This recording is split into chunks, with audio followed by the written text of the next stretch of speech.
It all started when Karen, the notorious HOA member who thought she had control over everything, decided she was going to force her way into our property. For weeks, she had been leaving aggressive notes on our door about our unsightly lawn and unauthorized changes we made to the fence. My wife and I were tired of her constant interference, but things reached a boiling point one morning when Karen came to our gate again. She banged on the door, demanding we open up, claiming she needed to inspect our property. She even threatened to report us to the city if we didn't comply.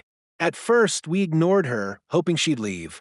But Karen wasn't about to let things go that easily. Frustrated and probably thinking she had the right to control every inch of a neighborhood, she pulled out her phone and dialed 911. Here's the kicker. My wife, who had been home alone, overheard the whole thing and decided to handle it herself. We had been dealing with Karen for months, and my wife had had enough of her overbearing ways.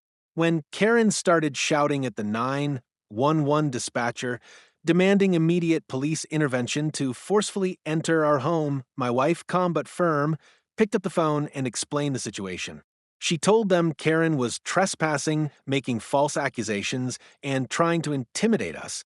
My wife made sure the dispatcher knew that Karen was the one escalating the situation, not us. But Karen wasn't going to let things go so easily.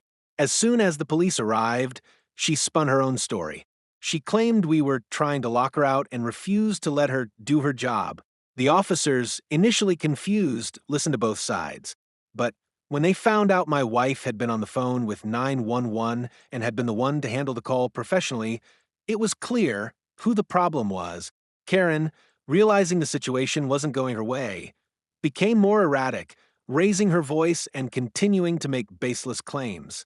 In the end, it wasn't us but Karen who was arrested for harassment and filing a false report. The irony? She had called 911 to force her way in, but it was her own actions that led to her arrest. And while she was led away in cuffs, my wife stood towel.